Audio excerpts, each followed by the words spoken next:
중에 하나를 또 여쭤보고 싶은데, 사실 이제 두 사람 관계가 굉장히 중요하기도 하지만 또 한 가지는 이제 영화에서 부자 관계를 집중적으로 다루시고 있잖아요. 네. 영화에는 이제 부자 관계가 세 커플이 등장하지 않습니까? 이 지금 영화에서 중심이 된 이 두 소년의 부자 관계는 폭력적인 관계이고, 그런 면에서 두 사람은 같은 경험을 공유했기 때문에 내가 왜 널 모르냐라고 말을 하게 되는 건데요.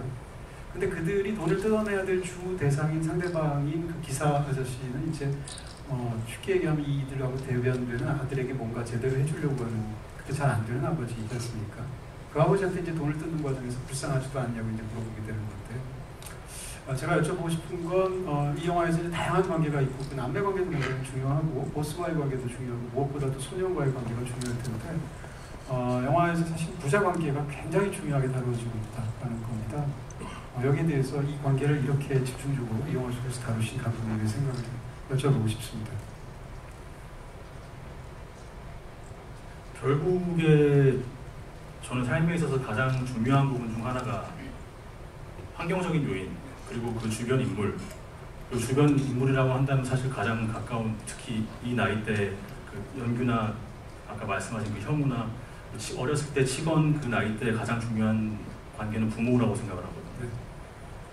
그 부모가 어떻게 행동을 하는지에 따라서 이 소년 소녀들의 어떤 앞으로의 삶이 완전히 달라질 수도 있다고 생각을 했고, 그리고 이제 그런 것들이 뒤틀려 있을 경우에 이게 어떤 파급력을 지니고 이 가정이나 심지어 이 세계 전체에 어떤 영향을 미치는지, 그런 부분들에 대해서 좀 그려보고 싶어서 그런 관계를 설정하게 됐습니다. 이게 좀 나쁜 생각인데요. 영화를 보면서 제가 너무 몰입이 되다 보니까 영화에서 이제 연규의 아버지가 나오지 않습니까? 이 인물이 이제 폭력적인 인물이기도 하고 자기 연민에 빠져 있잖아요. 그러면서 제가 볼 때 이제 약해서 악한 인물인 건데요. 네. 그 인물이 이제 나쁜 생각인데, 저 인물이 좀 응징당하는 걸 영화에서 보고 싶다라는 생각을 했어요. 저렇게까지 사실은 자기 연민에 빠져 있고 그러면서 사람들에게 해악을 끼치는 인물인데, 영화의 마지막 장면까지 봐도 이분이 응징당하지는 않잖아요. 그렇게 인물을 묘사하신 것에 대한, 그러니까 감독님의 생각을 여쭤보고 싶습니다. 일단 첫 번째 이제 말씀하신 부분에 대해서 맞아요. 저도 이제 굉장히 나약한 인간이다. 나의 어떤 결함이나 이런 것들을 내 가장 가까운 사람들에게 피력하고 그 화살을 거기에 던지는 사람이라고 생각을 했고, 그렇기 때문에 이제 이런 폭력적인 행동을 가장 약자에게 하는 사람이다라고 생각을 했었고요. 응징이라는 부분에 대해서는 저는 그런 생각을 했었어요. 이 사람에게 있어서 이 사람이 이제 하는 행동들이 막 화분을 돌보려고 하고, 결국 이제 이 가족을 통제하고 싶어 하는 사람이고 소유하고 싶어 하는 사람인데, 그게 마음대로 안 되기 때문에 그런 폭력적인 성향이 더 커진다라고 생각을 하기도 했어요. 그렇다면 이 사람에게 가장 큰 응징은 뭘까라고 생각을 했을 때 버려지는 것이라고 생각을 했거든요. 그런 의미에서는 응징을 받았지 않았나, 이제 저는 개인적으로 그렇게 생각을 했었고요. 저희가 지금 사진 씨랑 저랑 이렇게 막 속삭이고 있었는데, 왜 그랬냐면 소름이 돋아가지고 저희가 현장에서 그 얘기를 했었거든요. 감독님, 저희는 이제 감독님의 디렉팅을 따라가는 배우이지만 감독님의 그런 거에 상관없이 저희 진짜, 그러니까 지금 작가님께서 응징이라는 말을 썼는데 저희는 또 험악하게 진짜 좀 죽여야 되는 거 아니냐. 저도 사실 그 말을 쓰고 싶었는데요. 그 작가님 말씀대로 이 아버지라는 그 관계가 몇 커플이 나오는데, 물론 알코올 중독자기도 하고, 그런 방금 작가님 말씀하신 대로 뭐 자기 합리화도 하고 하는데, 마지막에 그런 이 극단적인 상황까지 벌어졌는데도 하얀아 하면서 자기 딸한테 이렇게 다가올 때 막 말을 조심해야겠네요. 화가 나는데 사리가 돋죠. 그것도 뒤틀렸지만 사랑의 일종인 거잖아요. 또 자기 딸은 또 살아 돌아왔다 하는데 막 짜증이 유발이 돼가지고 저희 사빈 씨랑도 그런 얘기 했었어요. 현장에서. 너무 부드럽게 온화하게 응징이라는 단어를 해주셨는데 방금 그 말씀하셔서 저희가 좀 소름이 돋았어요. 똑같은 그런 인물이죠. 죄송합니다. 제 말을 끊었었네요. 아니, 이 수많은 관객들의 마음을 대변해 주셨습니다. 네, 저도 사실 그런 생각을 했었고 심지어 이제 연규가 이 아버지를 죽이는 결말로 생각을 했었어요. 생각을 했었지만 이제 바꾸게 된 이유는 이제 그렇게 했을 때 연규에게 남는 게 뭘까 이제 였던 것 같고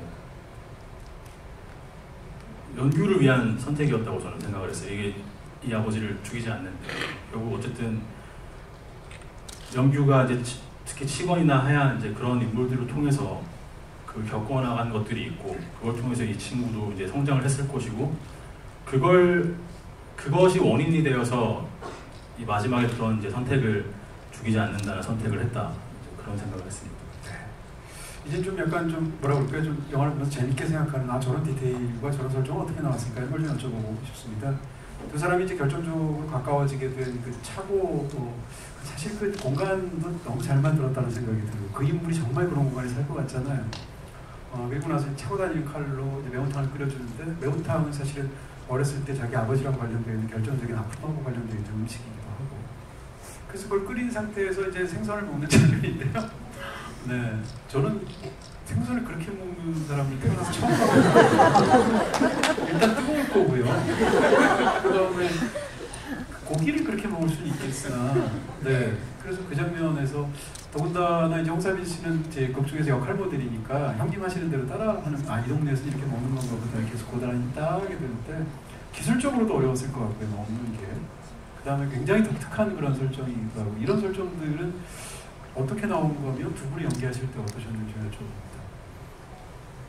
일단 처음에 그 씬을 이제 만들었을 때 했던 생각은 그런 생각을 했어요. 이제 시건이가 늘 손을 쓰는 사람이라고 저는 생각을 했어요. 이 목공을 하고 그리고 이제 그러면서 이 손을 써서 먹을 수도 있을 것이다. 그런 것에 가까운 사람이다라고 생각을 했고 연규는 그 모습을 보면서 이 이상한 형태를 따라하게 될 것이다. 따라했으면 좋겠다. 일단 그런 생각에서 먼저 생각을 떠올렸던 거고 좀 더 이제 깊이 들어가서 말씀을 드리자면 이 영화에서 그리고 이제 손이라는 것이 이제 제가 이제 사용했던 제 나름대로의 이제 생각은 손은 이제 사람을 도와주고 뭐 구원하고 이제 이런 데 사용되어야 될 어떤 것이라고 생각을 했는데 연규는 적어도 그렇게 믿고 있는데 치건은 연규와 결국 같은 그런 본성을 가지고 있지만 그런 거랑은 정 반대되는 삶을 강요당하는 그런 세계에 있고 연규는 그걸 모른 채 이제 그 치건의 그런 세계를 따라하기 시작한다. 거기에 매료돼서 살아가기 시작한다. 이제 이런 생각들을 좀 하면서 만들었던 신이었습니다. 제가 근데 손으로 먹어야 돼요? 이렇게 똑같이 물어봤어요. 근데 선생님께서 저렇게 그 생각해오신 깊이 있는 의도는 제가 모르죠. 아니 뜨겁다고 감독님 젓가락으로 먹으면 안 되냐고요. 했는데 감독님께서 그때 말씀해주신 게 저 말씀이셨고 선배님 이거 연규가 따라해야 돼서 이렇게 좀 해주세요 이렇게 하시더라고요. 그때 말씀하신 게 기억나요. 네. 그 장면에 그러면 생선들이 많이 준비되어 한 번 찍으셨나요? 아니면 어떻게 여러 번 석션하셨나요? 여러 번 많이 찍었는데요. 그래서 저는 네.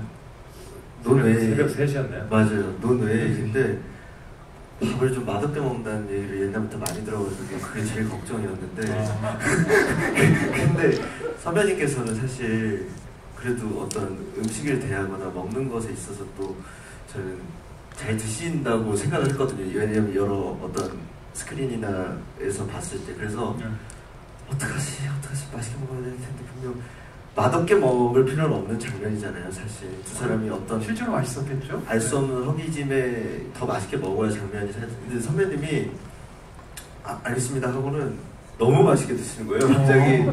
그래서 대본에 정말 없는 지문인데 그냥 뜯어 드시는 거 마냥 이렇게 손에 막 쥐고 새벽 3시, 4시, 5시까지 저희가 뼈를 막 발내면서 그 매운탕을 먹었는데 다음날 저희가 다 비린내가 온몸에 다 배어서 조금 그날은 좀 서로 떨어져 있었던 무슨 생선이었나요? 동태탕 같은 생선이었던 걸로 기억하고요. 네. 저는 맛있었을 수밖에 없는 게 그 운동한다고 몇 달째 짠 거를 잘 안 먹었더니 이제 왜 공식적인 촬영 때는 먹는 거는 이제 약간 좀 죄책감이 덜 하잖아요. 그래서 너무 맛있게 먹었죠. 명분이 있으니까요, 그렇죠? 아, 너무 맛있었어요. 네, 두 분 연기에서 너무 인상적이었던 장면을 하나씩 여쭤보겠습니다. 사실 지금 제가 계속 여쭤보고 싶은데 시간이 너무 많이 가서 송중기 씨 관련된 장면에서 사실은 그게 각본에서 너무 중요했을 것 같고 그 호숫가에서 이제 긴 대사라는 장면입니다. 근데 그 대사는 사실은 좀 연기를 제대로 이렇게 소화하지 못하는 배우였다면 그 장면이 굉장히 인위적으로 느껴졌을 것 같고요. 거기다가 대화도 아니고 모놀로그이고 심지어는 시선도 마주치지 않죠. 이 허공에다가 호숫가에다 던지고 이제 앞에서 이야기하는 장면이지 않습니까? 배우 입장에서 보면 이 장면은 너무너무 중요한 장면이라고 생각하셨을 것이고 또 그걸 혼자 다 하셔야 되고 그 장면을 소화하실 때 어떤 생각이라고 그럴까요? 사실은 그 장면에서 스스로를 애새끼라고 말을 하지만 그게 이 영화에서 어색하거나 그렇게 느껴지지 않고 너무 절절하게 느껴지면서 이 모놀로그가 관객을 설득하기 때문에 치건이라는 인물이 확 살아버리지 않습니까? 그런 측면에서 그 장면을 어떻게 찍으셨고 어떻게 준비하셨는지. 저는 그 장면을 처음에 책으로 봤을 때도 굉장히 연극적이라고 생각을 했었어요. 연극적인 장면이다. 와, 영화에서 이거를 어떻게 표현을 해야 될까? 색다르다. 분명 많이 있었던 기법은 아니었어요. 근데 어떻게든 해내고 싶었고, 근데 참 그 장면뿐만 아니라 저희 영화에서 전체적인 톤 앤 매너에 있어서도 이 정서를 끌고 가는 데 있어서도 공간이 주는 그 무게감이 저는 되게 중요하다고 생각하는 영화인데 그 장면에서 또 역시나 마찬가지로 공간이 주는 힘을 또 빌려야겠다는 생각도 들었어요. 그런 의미에서 사실 원래 감독님께서 잡은 촬영지는 오토바이 대리점에서 하는 대사였었어요. 근데 제가 이 공간이 주는 이 힘을 더 받고 싶어서 역으로 제가 감독님한테 계속 졸랐었어요. 감독님, 저수지로 가면 안 돼요.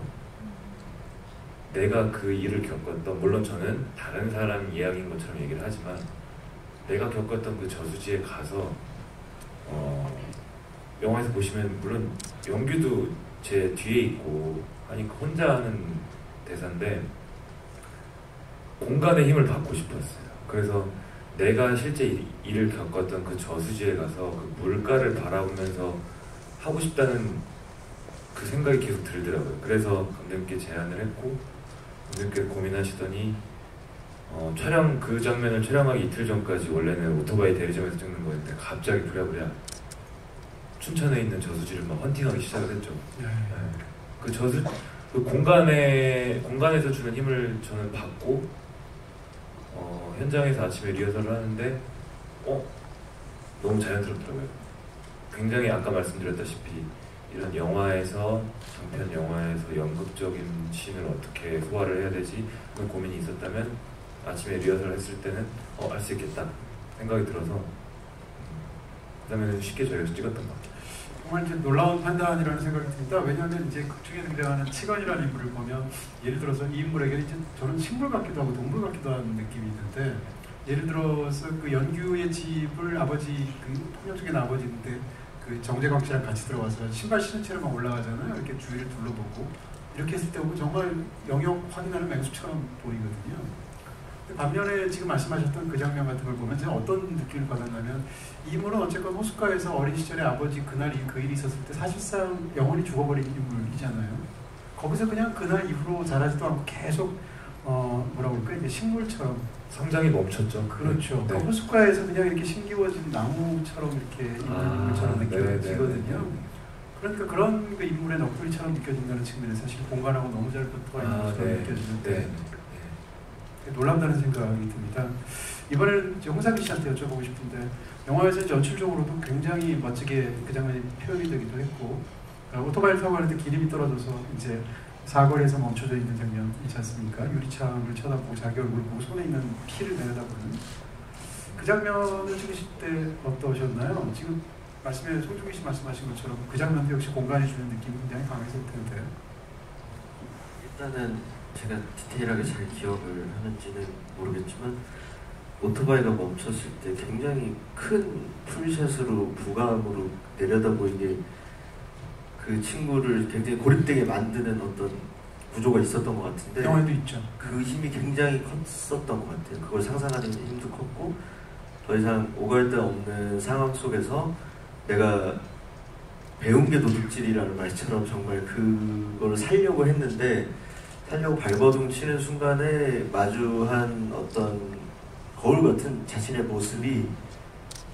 감독님하고 얘기했던 가장 큰 부분은 무조건 희한했으면 좋겠다.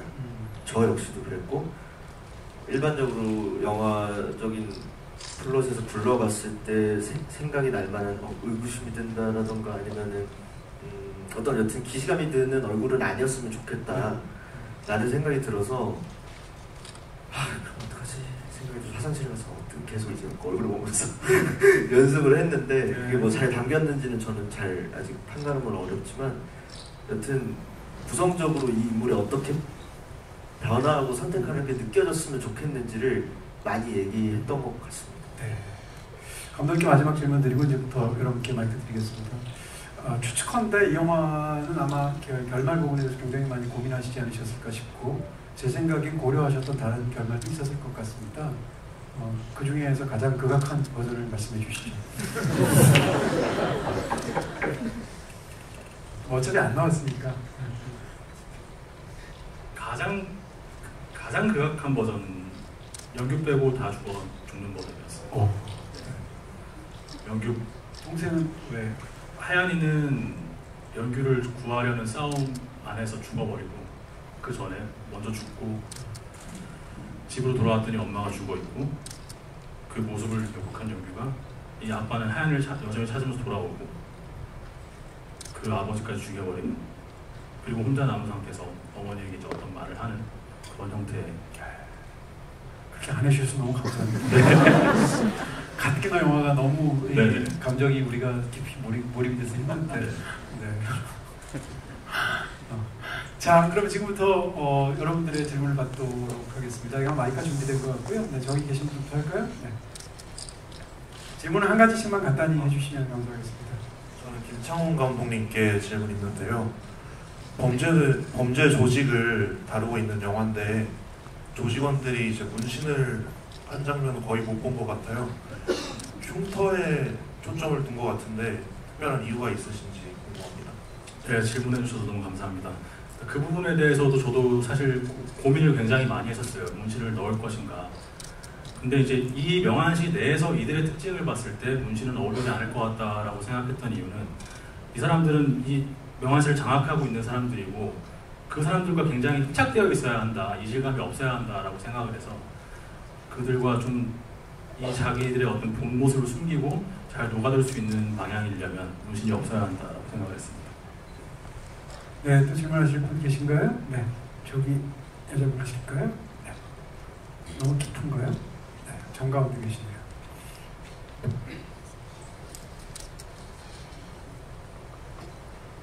제가 너무 두서가 없을 것 같아서 조금 써놨는데 짧게 하겠습니다.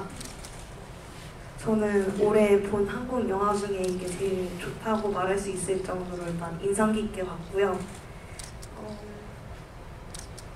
초반에 치곤과 대화하면서 연규가 뭐 비슷비슷하게 사는 곳으로 가고 싶다라는 이야기를 많이 했는데 그게 저는 인상적이었거든요. 그게 연기의 꿈이라고도 생각을 했고 근데 결과적으로 보면은 연규가 비슷비슷하게 사는 사람들이 있는 곳으로 가게 되는 거잖아요. 물론 그게 연규가 원하는 방향은 아니었지만 근데 이게 자꾸 마음에 걸리더라고요. 꼭 연규가 이런 방식으로만 비슷비슷한 사람들이 있는 곳으로 갈 수밖에 없었는지 혹시 행복하게 모두가 비슷비슷하게 행복하게 살아갈 수 있는 곳은 없었을까 이런 생각이 조금 들었는데 물론 이거를 의도했냐고 물어보는 건 조금 해석의 여지를 남기지 않는 것 같아서 좀 그렇고 이제 감독님과 배우분들이 생각하시기에 그런 방법은 없었을까 이런 점을 좀 묻고 싶습니다.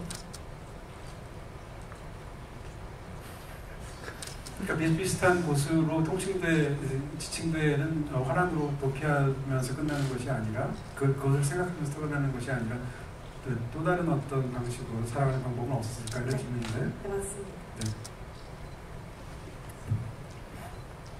일단 저 연규가 생각하는 네덜란드 같은 경우에는 우리가 알고 있는 그 네덜란드랑은 좀 다른 개념이라고 저는 생각을 했어요. 그냥 영규가 상상하는 꿈에 그리는 어떤 어떤 이상 그런 곳이라고 생각을 했고, 그리고 이것이 이제 현실에 존재할지 안 할지는 모르겠지만 영규는 이제 그런 곳으로 찾아서 가려고 하는 거고, 말씀하신 부분에 대해서는 이제 이 세계에서는 그러한 비슷비슷하게 살아가면 너무 좋겠지만 그런 것들이 안 되기 때문에, 그리고 실제로 우리가 눈을 뜨고 찾아봐도 정말 그런 곳이 있을까 싶은 생각이 들었어요. 그래서 지금과 같은 형태로 영규가 그곳으로 가려면 싸워야 했다라고 생각을 했습니다. 네. 또 질문하실 분 계실까요? 네. 이번엔 저기 계신 분 할까요? 그 바로 뒤에. 네. 모선이 너무 복잡해서. 네. 맞습니다. 저는 이 영화 자체가 굉장히 처음부터 끝까지 좀 무겁잖아요. 무겁고 좀 어두운 면도 많이 보이는데, 사실 영화는 촬영하고 나서 촬영하는 매 회차마다 이 무거운 감정을 털어내기 위해서 도대체 어떤 것을 하셨을지가 이 궁금해요. 연기들도 그렇고 감독님도 그렇고, 이 어두운 감정들을 분명히 일상생활에서 풀어냈어야 됐을 텐데 어떻게 풀어내셨는지 되게 궁금합니다. 어떻게 보셨어요, 하미 씨? 근데 어둡고 뭔가 그런 암울한 분위기 속에서 인물이 그런 연기를 한다는 게 굉장히 어찌 보면 나중에 배우 개인에게도 영향이 가는 문제가 생길 수 있지만, 정말 저는 운이 좋았던 거는 그런 지장이 많이 안 갔던 것 같은데, 그 이유가 건강하게 찍었습니다. 되게 건강하게 찍었고. 무슨 말씀? 촬영을 생선을 많이 먹고. 실제로도 출장 근처에 맛있는 식사집이 많았는데, 그러니까 저한테는 그래도 된다는 믿음의 울타리가 있는 현장이었기 때문에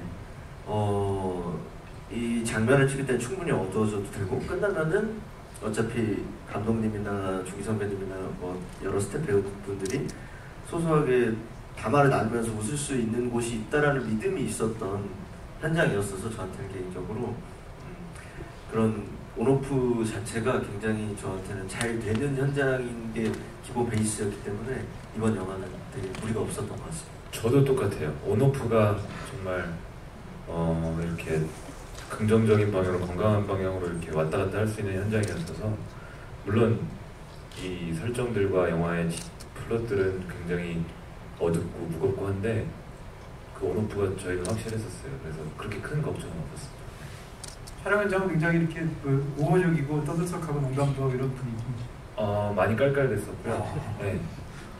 왜 배신감이 들죠? 그리고 굉장히 밝았던 이유가 정우성 선배님이 현장에 자주 오셨었어요. 네. 밝았어요. 생각만 해도 밝잖아요. 그래서 저기 사빈 씨 오토바이 타는 장면 저희가 뭐 비트라고 막 굉장히 부끄럽고 자랑스러운데, 또 형사 씨가 있던 게 저희한테 너무 큰 힘이 항상 됐습니다. 맞아요. 그렇군요. 네. 또 질문하신 분 계신가요? 이번엔 여기 계신 분, 여기 계신 분. 네. 시동과 영규가 규모감으로 손톱을 뺏기는 장면이, 이 장면이 아까 감독님께서 말하신 손의 의미를 가지고 있다가 없애면서 전기를 나가시는 건데 어떤 의미를 가지고 있는 건가요? 죄송하지만 뒷부분 마지막 부분이 잘 안 들려서. 감독님께서 아까 손의 의미에 대해서 작품을 어떻게 나타내시는지 알려주셨는데, 이 의미를 없애면서 나타내는 건지 그렇게 하셨나요? 그 의미를 없앤다라는 생각은 하지 않았던 것 같아요. 그 장면을 만들면서 그런 생각은 하지 않았었고, 그 장면 같은 경우에 이제 제가 생각했던 의도는 영규가 결국 치건의 입장에서 영규에게 이 세계의 생리를 알려줘야만 했고, 영규는 자기가 생각했을 때 이 사람이 너무 불쌍한데 왜 이렇게까지 해야 되냐, 이제 그런 생각을 하고 되게 양심의 가책을 느끼고 있는 아이였는데, 치건은 이제 그랬던 것 같아요. 그 순간에 영규의 연민도 느꼈을 것이고, 일종의 내 동생에 대한 책임감도 느꼈을 거고, 그리고 동시에 영규가 이제 그런 대사를 하잖아요. 형은 그 사람 불쌍하지도 않아요? 라는 말을 하는데, 저는 치원도 똑같이 그렇게 생각했을 거라고 생각하거든요. 분명히 영규와 마찬가지로 불쌍했고 그런 생각을 하고 있지만, 그럼에도 불구하고 우리가 살고 있는 이 세계에서는 그런 것이 용납될 수가 없어 라는 것을 분명히 이제 보여줘야 했기 때문에 그러한 선택을 했다, 이제 그렇게 생각을 했습니다. 네, 질문하시겠어요? 맨 앞에 계신 분? 네. 안녕하세요. 저 같은 미성년자로서 되게 감정이입하면서 잘 봤거든요. 같은 미성년자. 네. 지금 15세 이상이신 거죠? 네, 고3. 아, 근데 감독님께 질문을 드리면은 영규라는 캐릭터는 잔혹한 세상을 겪어가며 착하고 순수했던 그 가치관들이 파괴되어가는 모습을 보여주는데 마지막 영규가 하영이와 명한씨를 떠나는 장면에서 큰형님이 살아있는 시점에서 끝내 화랑을 찾았는지가 궁금합니다. 고3 맞아요? 우선 영화 너무 잘 봐주셔서 정말 감사합니다. 연규가 결국 이제 여쭤보시는 거는 화랑을 찾았는가 이제 이신 거잖아요.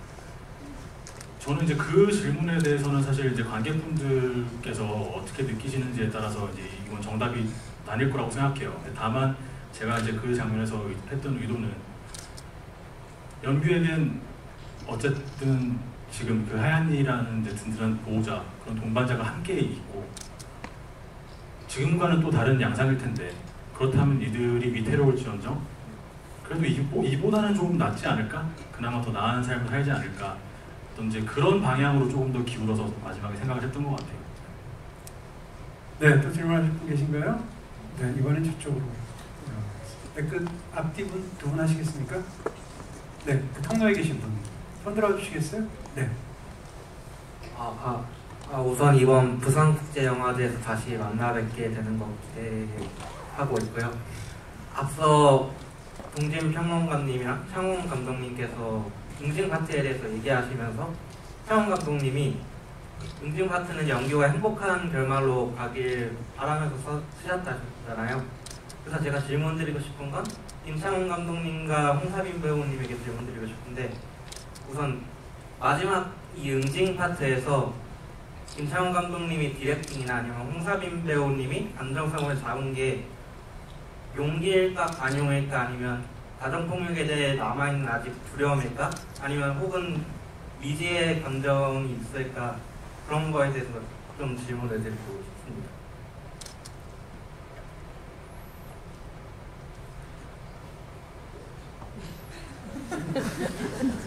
지금 라인처럼 그거 생각하고 계세요? 네. 고3이신가요? 너무 깊은 질문을 해주셔가지고 네네, 그러신 것 같아요. 그 집안에서 이야기를 하신 거죠? 마지막에 응징 파트라고 하신 거죠? 네, 맞습니다. 네.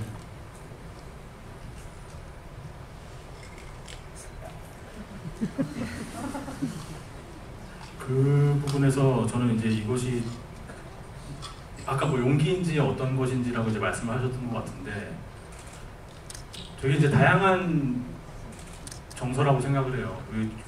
연규가 이제 그 순간에 정말 말로 다 할 수 없는 그런 분노와 슬픔이나 이제 이런 것들을 느꼈을 텐데 거기서 이제 이 아버지를 결국 처단하지 않잖아요. 처단하지 않는다는 것 자체가 아까 말씀하셨던 대로 굉장히 좀 용감, 그 또한 어떤 용기라고 생각을 하고요. 거기서 이제 이 모든 결과를 내가 책임지겠다라고 생각하는 그 하얀이의 경우에도 저는 굉장히 용기 있는 선택이 아니었나 네, 그렇게 생각하고 있습니다.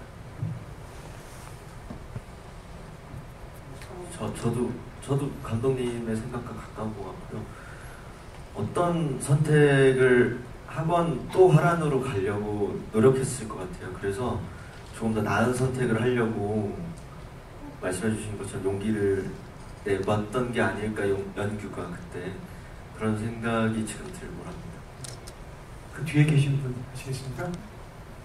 저는 관객의 입장에서 막연하게 그 치건이 상자를 만들 때 선물을 해주려고 한다고 생각을 했어요. 근데 나중에 이제 낚싯바늘을 넣어놓으셨잖아요. 그 낚싯바늘을 치건이 넣어놓은 시점도 궁금하고요. 그리고 그 상자를 만들게 된 계기 이런 것도 궁금합니다. 와, 그 부분을 저희 영화가 어떤 면에서는 친절하지 않은 부분도 많은 영화라서 과연 이렇게 알아봐 주시고 하는데 너무 감사드리고요. 왜냐면은 제가 그 상자를 연기를 주려고 만들고 있었다는 거를 인식을 못 하시는 관객들도 그리고 또 기자님들도 계시더라고요. 대화를 나누다 보니까. 근데 그게 맞고요. 계속 그 연기의 선택을 뽑으러 갔을 때 제가 우연히 그 네덜란드 국기가 그려진 그걸 보고 이제 그 영규가 그쪽으로 가고 싶어 한다는 거를 약간 상징하는 장면이었는데 그 다음부터 이제 만들기 시작을 하지 이 친구의 선물을 주려고. 근데 결국 그 낚시 바늘을 넣어놓은 타이밍이 중요한 것 같지는 않고요. 사실 그건 저도 잘 모르겠어요. 근데 중요한 지점은 거기서 영규와 치건이의 캐릭터의 차이점이 보이는 것 같아요. 저는 끝까지 희망을 갖지 못하는 캐릭터라고 저는 생각을 했고 결국은 그래서 그걸 넣어놨던 것 같아요. 정말 뭔가 영화 전체적으로 계속 기저에 깔려있는 정서가 뭔가 이 물고기 아가미에 저 찌가 박혀서 정말 벗어나지 못하는 그 답답한 게 계속 저는 이 영화에 깔려있다고 생각을 하는데 그게 치건이가 느끼는 치건이의 캐릭터를 상징한다고 생각을 해요. 끝까지 희망이 없고 그러니까 용기도 없고 벗어나고 싶어하는 실천도 안 하고요. 결국은 굉장히 말로는 어른이라고 하는데 영규랑 똑같은 아까 작가님께서 말씀하신 소년이라고 생각을 하는데 그 소년이 결국 비겁한 선택으로 혼자만 가죠. 그 타이밍보다는 그 상자 안에 그걸 넣어놨다는 게 참 치건이를 보여주는 부분이라고 생각합니다. 네, 질문들 너무 감사드리고요. 네, 일반 극장에서 하는 지비가 아니라 영화제 지비 같은 그런 느낌이 들 정도로 굉장히 깊숙하고 좋은 질문 너무 감사드립니다. 네, 시간이 가서 더 질문을 받을 수는 없을 것 같고요. 이제 세 분께 오늘 자리 어떠셨는지 또 마지막으로 어떤 말씀 해주시고 싶은지 이야기 한 다음에 마치도록 하겠습니다.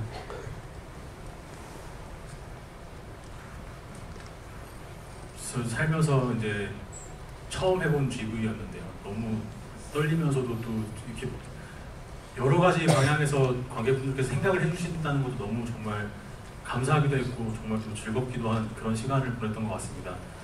정말 와주셔서 다시 한번 너무 감사드리고요. 저희는 이제 앞으로 남은 홍보 일정까지 잘 마무리하도록 하겠습니다. 감사합니다. 오늘 관객분들하고 만나는 건 거의 첫 선인 것 같은데요. 영화를 찍을 때는 저희끼리 매일 얘기도 하고 고군분투하면서 찍었다는 느낌이 아주 강하게 들었는데 이렇게 영화를 같이 보시고 하니까 같이 고군분투하면서 이야기를 나누는 기분이 들어서 정말 사실 많이 뭉클했습니다. 그래서 이 뭉클함 오래 느끼고 싶고요.